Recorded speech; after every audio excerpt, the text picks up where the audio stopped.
le journal avec STM Transport Voyageurs. Une nouvelle façon de voyager.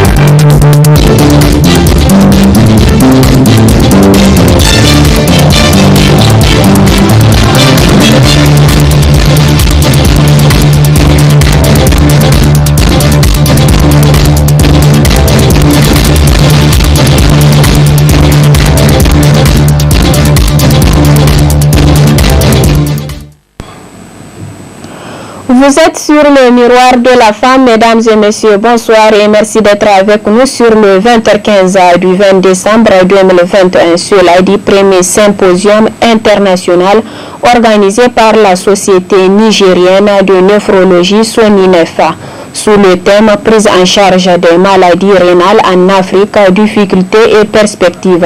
C'était ce matin à l'hôtel Bravia sous le haut parrainage du ministre de l'Enseignement supérieur, de la Recherche et de l'Innovation. Plus de détails dans ce reportage. Un véritable problème mondial de santé publique, la maladie rénale est la cause principale de décès de plus d'1 million de personnes. Pour y remédier et contribuer à l'amélioration de la prise en charge des patients, la Société nigérienne de néphrologie organise ce premier symposium international sous le thème prise en charge des maladies rénales en Afrique, difficultés et perspectives, en présence de plusieurs acteurs œuvrant dans ce domaine venus des pays voisins. Un moment fort opportun pour la présidente de la SONINEF de présenter l'évolution de ces maladies rénales au Niger. Jusqu'en 2010, le Niger ne disposait que d'un seul néphrologue. Aujourd'hui, on dénombre 14 néphrologues. 2 régions seulement sur 8 que compte le Niger disposent de centres de dialyse et de spécialistes. L'Organisation mondiale de la santé prévoit une augmentation de la prévalence de la maladie rénale chronique de 17% dans les 10 ans à venir. Chaque année, en raison d'un diagnostic tardif, des millions de personnes décèdent prématurément d'insuffisance rénale chronique et des complications cardiovasculaires qui lui sont associées. Il nous appartient alors de regarder vers l'avenir, un avenir riche de défis. Nos efforts présents ne peuvent masquer l'étendue des tâches qui nous restent à accomplir. Ce premier symposium marque le lancement des activités de la Société nigérienne de néphrologie, en abrégé SONINEF, et a pour thème central la prise en charge des maladies rénales en Afrique, difficultés et perspectives. Une initiative saluée par le ministre de l'Enseignement supérieur, de la Recherche et de l'Innovation, qui selon lui, cette jeune initiative a eu d'énormes évolutions. La néphrologie n'est pas une spécialité très connue au Niger. En 2010, comme l'a rappelé la présidente de l'association, de la société, il n'y avait qu'un seul néphrologue au Niger. Aujourd'hui, on en a 14, Dieu merci. L'idéal, c'est que nous puissions disposer de centres de néphrologie partout, dans tous les chefs-lieux de région au Niger, et que chaque centre puisse être doté de suffisamment de néphrologues pour prendre en charge ces cas. La question des maladies rénales est une question assez sérieuse qui coûte très cher à l'État. Et malheureusement, elles sont mal connues. Et le temps qu'on les découvre, les dégâts sont déjà très profonds, surtout avec les maladies opportunistes. Il faut d'abord, à travers ce symposium, aider la population nigérienne à mieux connaître ce que c'est que la néphrologie. Ensuite, l'aider à connaître la société et permettre de déclencher le soutien requis aussi bien par les autorités politiques que par l'ensemble de la société nigérienne pour que cette spécialité soit encore mieux considérée, qu'elle soit mieux appuyés et que la maladie des reins, ou plutôt les maladies des reins, puissent, à travers leur compréhension, être réduites au strict minimum au Niger. La prise en charge et la création des services en néphrologie dans toutes les régions du pays va sans nul doute permettre de réduire la dégradation de cette maladie. Protégeons donc nos reins à travers des dépistages précoces. Comme vous venez de le constater, ce premier symposium international de la société organisé par la Société nigérienne de néphrologie marque aussi le lancement des activités de la dite société. Dans son message à la nation, le président de la République, Bazoum Mohamed, a évoqué plusieurs questions, dont entre autres la question de l'éducation. Relative à cette question, une de nos équipes est allée recueillir l'avis du syndicat national des enseignants contractuels et de l'éducation de base à SINASEB, suivant l'intervention du secrétaire adjoint du dit syndicat. Il est important de revoir et de penser le système éducatif nigérien pour avoir de la qualité. Alors, le système est malade, il faut le dire. Il faut chercher à résoudre les problèmes qui minent ce système. Il faut créer des conditions, n'est-ce pas, des assises populaires au de haut niveau pour penser à des réformes encore plus probantes qui peuvent permettre à ce qu'on retrouve de la qualité. La qualité de l'éducation doit nécessairement passer par l'amélioration des conditions de vie et de travail des enseignants. Parce que l'acteur principal du système éducatif, c'est l'enseignant. On ne peut pas alors avoir de la qualité tant que l'enseignant est dans une situation précaire. Alors, et sans espoir, parce que tous ceux qui sont dans ce système, dans ce secteur de l'école en tant qu'enseignant, c'est parce qu'ils espèrent faire carrière. Et aujourd'hui, la carrière tend de plus en plus à disparaître. Nous avons, ma génération et moi bien entendu, été victimes du temps. Nous étions volontaires de l'éducation, contractuels de l'éducation, plusieurs années avant même d'espérer avoir un matricule, après plus d'une décennie. Qui dit contractuel de l'éducation, connaissant très bien ce statut, il connaît bel et bien qu'il n'y a pas d'avancée, il n'y a pas de carrière. Alors quand il n'y a pas de carrière, l'espoir est perdu et la vocation se perd davantage. Alors pour que aujourd'hui cet acteur important qui est enseignant puisse se retrouver en tout cas dans ce système, il faut que ses conditions de vie soient améliorées et que sa carrière soit très bien précisée. Alors là, vous aurez de la qualité. Mais aujourd'hui, vous savez que ce corps de contractuels d'éducation représente plus de 85% du secteur de l'éducation, tant au niveau primaire qu'au niveau secondaire. Alors, si on veut de la qualité, c'est sur cette frange, n'est-ce pas, qu'il faut mettre la main pour pouvoir chercher de l'amélioration. C'est la catégorie alors de contractuels de l'éducation. Parlons maintenant de recrutement. Le président de la République a effectivement parlé de recrutement des enseignants à tous les niveaux. Mais, bien sûr, au niveau secondaire, on a déjà commencé avec le recrutement des enseignants scientifiques et le prochain recrutement en cours, n'est-ce pas, des enseignants des autres filières pour le secteur secondaire. Nous nous réjouissons parce qu'il faut le dire, le recrutement à la fonction publique des enseignants, tant du niveau primaire que du niveau secondaire, nous a échappé depuis belle lurette, parce que c'était une de nos principales revendications, le recrutement à la fonction publique, parce qu'on ne le faisait plus.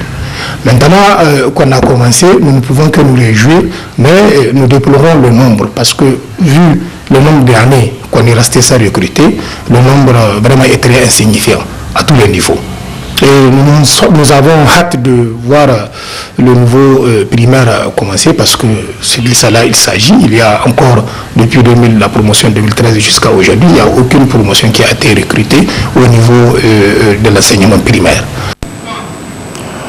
Suivant à présent l'appréciation citoyenne sur le 103e anniversaire de la République du Niger, les impressions et la particularité de cette fête de Difa par rapport aux autres régions, ainsi que l'appréciation du thème résilience, sécurité et développement dans la région de Difa. Un extrait avec Maître Marimal Ndouda.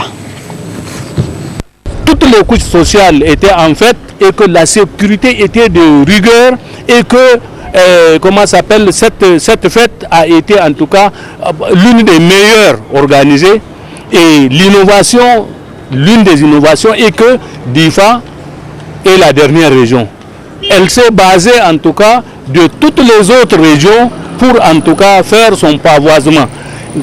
C'est-à-dire qu'à DIFA, nous devions trouver en tout cas vraiment des édifices en matériaux définitifs, pas par exemple comment s'appelle, des maisons construites jolies sur la couleur, mais dès que vous touchez en tout cas les tyroliennes ne sont pas bien, ou bien le ciment a manqué d'eau ou quelque chose comme ça, mais je crois que DIFA a pris du temps pour en tout cas s'embellir et que beaucoup de choses. Maintenant la fête en elle-même, vous avez vu l'amélioration, vous avez vu le nombre de décorés par le président et vous avez vu le curriculum vitae de ces gens qu'on a décorés.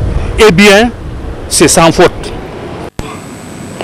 L'intégralité de l'intervention de Maître Mariama Ndaouda en partie magazine de cette édition après l'arrestation du coordonnateur du comité de Tillabéri pour la paix, le du comité revient à la charge pour éclairer la situation et le motif de la lutte engagée par ce comité.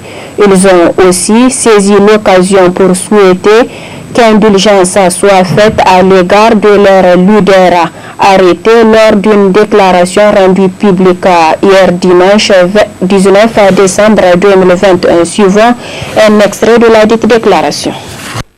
Le comité est apolitique, non confessionnel, indépendant de la majorité que de l'opposition. Il n'œuvre que pour le retour de la cohésion sociale, la consolidation de la paix, la sécurité dans la région de Tillabéri en particulier et au Niger en général, et cela de la manière la plus pacifique possible. C'est pourquoi nous allons dénoncer les attaques, les assassinats de nos parents, frères et sœurs, l'occupation de nos terres, la fermeture des écoles, centres de santé et de marchés. Tant qu'il y aura une partie du territoire national occupé, des personnes innocentes assassinées, des têtes de bétail enlevées, des prélèvements d'impôts et de taxes par d'autres que l'État, les Nigériens veulent le dénoncer dans quelques régions que cela se passe. L'emprisonnement des dénonciateurs n'y pourra rien. Chers amis de la presse, l'insécurité grandissante dans la région et le désarroi que cela a provoqué chez les populations ont fait naître une impression légitime d'abandon par l'État et un fort sentiment anti-force étrangère, dont celle française. Et comme résultante, un soulèvement spontané de jeunes dans un pays voisin ayant entraîné un effet de contamination au Niger. C'est ainsi que les jeunes de Terra se sont opposés pacifiquement le 27 novembre 2021 au convoi militaire français de passage dans la localité. La suite est tragique et connue de tous. 3 jeunes tués, des blessés graves, dont certains sont marqués à vie. Suite à ce drame, le comité a fait un point de presse pour condamner la boucherie, sur laquelle nous réitérons notre exigence d'enquête indépendante et notre ferme volonté de porter plainte. Aussitôt, notre coordinateur Amadou Haroun Mega fut interpellé à la police judiciaire le 7 décembre 2021, mis sous mandat de dépôt et écoué à la prison civile de Niamey sur une supposition plainte d'un député, ancien ministre de la Défense nationale pour diffamation. Nous profitons de cette occasion qui nous est offerte pour dénoncer la disproportion entre le mandat de dépôt et le délit de diffamation, même dans le cas où la diffamation s'avérait. Nous tenons à ce niveau à informer l'opinion que le député en question a demandé à notre coordinateur de lui présenter des excuses. Ce qu'il a accepté, si de son côté, le député accepte d'apporter un démenti aux propos qu'on lui a attribués. C'est dans l'attente de ce démenti que la machine a été mise en branle pour écouler notre camarade. En tout état de cause, conformément à la mission qui est la sienne, la recherche de la paix, la sécurité, la cohésion sociale, notre comité accepte de présenter ses excuses à Kalla Moutari. S'il s'est senti diffamé par les propos de notre coordinateur, nous lui demandons par la même occasion de bien vouloir retirer sa plainte.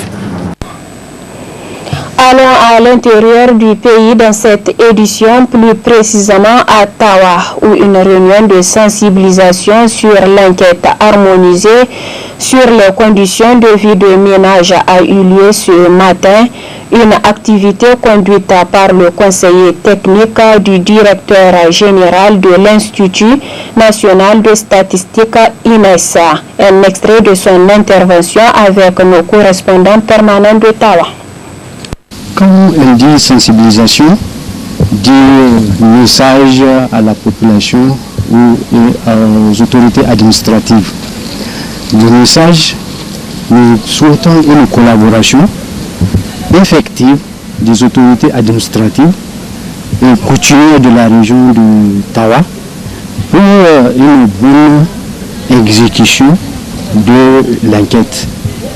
Et nous avons des agents enquêteurs qui vont sillonner l'ensemble de la région.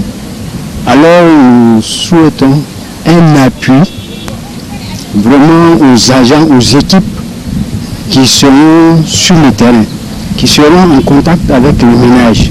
Et de ce point de vue, l'intervention pour l'appui des chefs de quartier, des autorités administratives aussi, est important pour la bonne exécution, la bonne marche de leur mission. Ce sont des agents qui seront dans les différents ménages. Et là, nous souhaitons beaucoup de patience de la population vis-à-vis de nos agents enquêteurs. C'est une enquête très complexe qui va vous demander ce que vous mangez, peser ce que vous achetez, et c'est vraiment trop complexe et c'est trop personnel. Donc, mais comme les informations individuelles sont sécurisées, il y a la loi sur la confidentialité des données individuelles qui est là, qui couvre les agents et les enquêtés. Donc, une collaboration vraiment effective de ménage, donner les bonnes informations, ce serait intéressant pour nous et pour eux. Puisque c'est une enquête communautaire qui concerne les 8 pays membres de l'Union. Il serait bon que le ménage, la population donne les vraies informations. La fiabilité est importante pour une bonne évaluation de politique économique dans un pays. Place à présent à la partie magazine de cette édition consacrée à l'appréciation de Maître Mariama Ndauda, notamment sur le 103e anniversaire de la République du Niger. Les impressions et la particularité de cette fête de Difa par rapport aux autres régions, ainsi que l'appréciation du thème résilience, sécurité et développement dans la région de Difa. Très bonne réception et au revoir. On a dit quelque part qu'il est mieux de reculer pour mieux sauter. Aujourd'hui, Difa, la 63e en tout cas édition de la fête de la proclamation de la République a été une très bonne chose pour Difa dans la mesure où ça a amélioré toute la région de Difa. Et je vais vous dire que Difa a relevé le défi.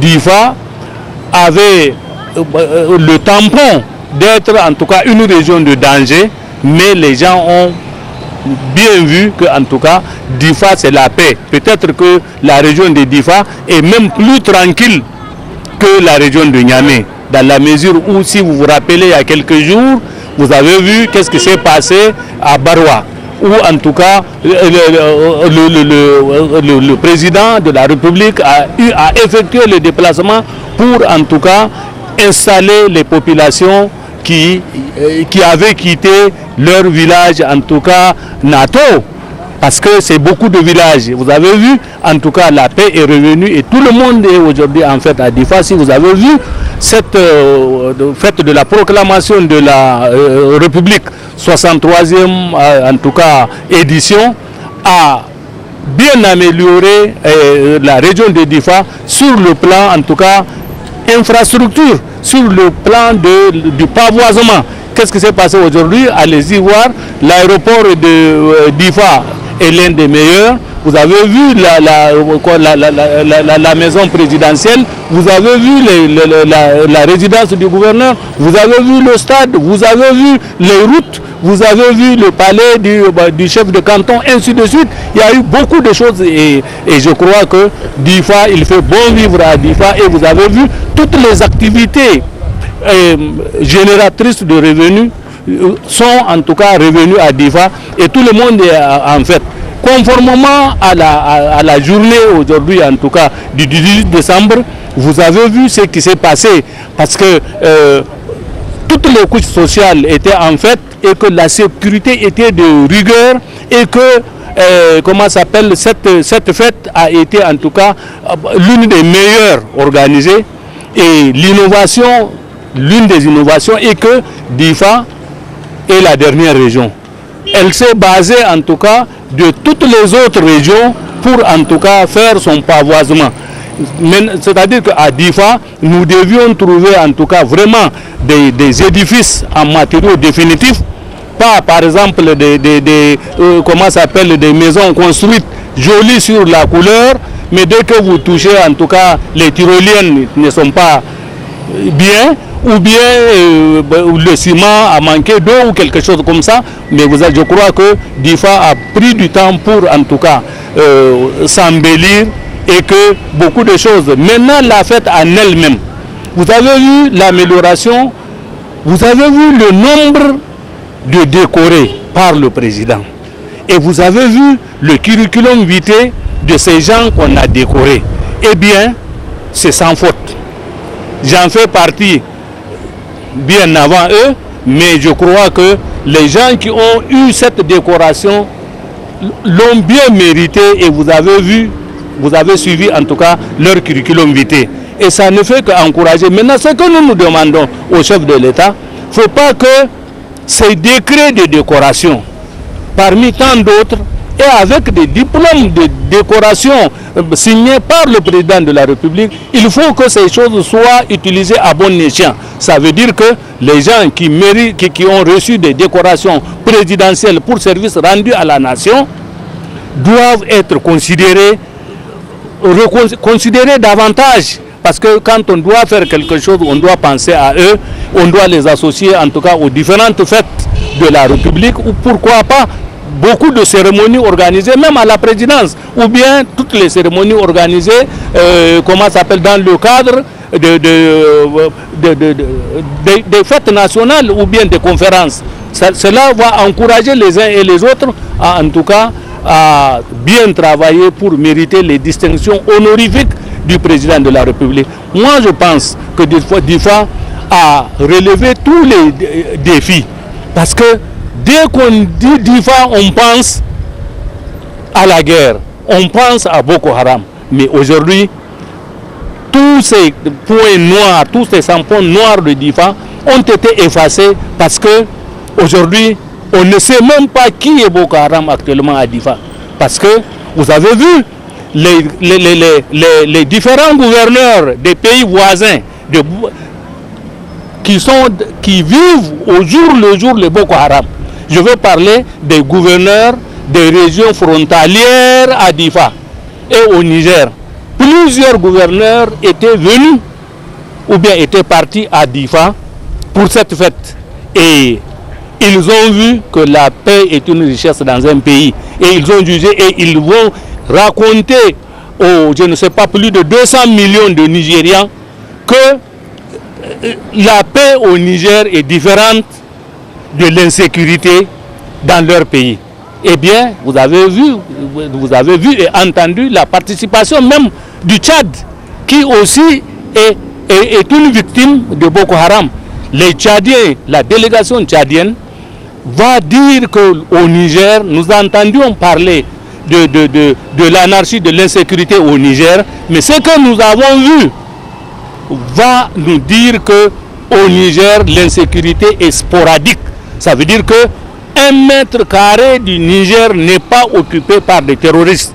C'est des gens qui viennent, quelques minutes après, ils font leur, comment s'appelle, ils font leur forfait et ils fuient pour aller se réfugier ailleurs et non au Niger. C'est déjà un point très positif, en tout cas de notre sécurité au Niger. Nous sommes aujourd'hui fiers de dire que toutes ces attaques sont des attaques sporadiques. Un bandit, quand il veut te surprendre, c'est 2 minutes, 3 minutes, c'est déjà trop, il a déjà fait son forfait, il fuit. Mais quand un ennemi n'est pas en face de vous, vous savez, il a peur de vous.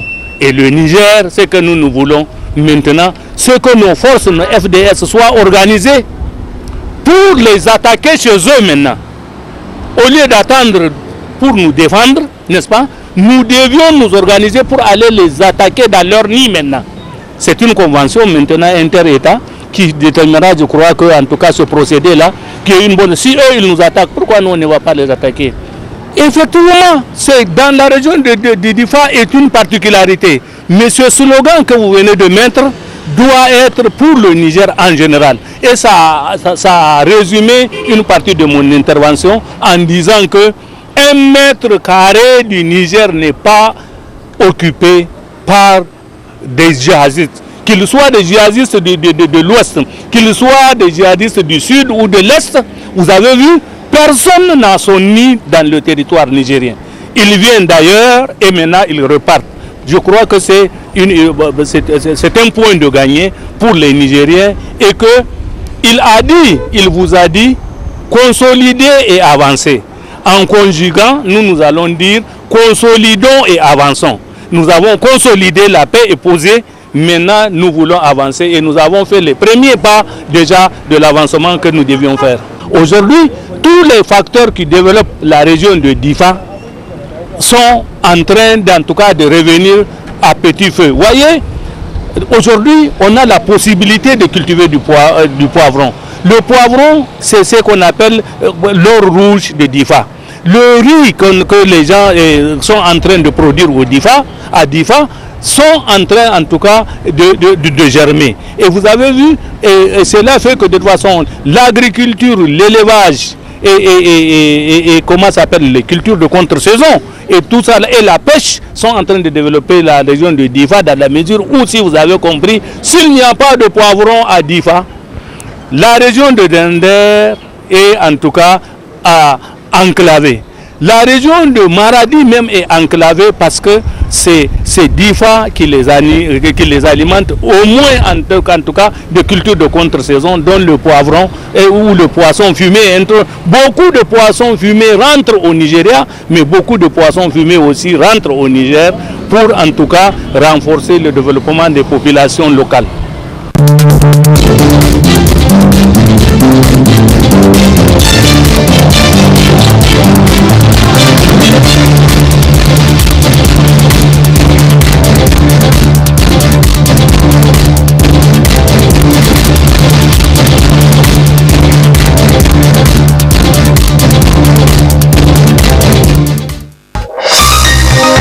Ce journal vous a été présenté par STM Transport Voyageurs.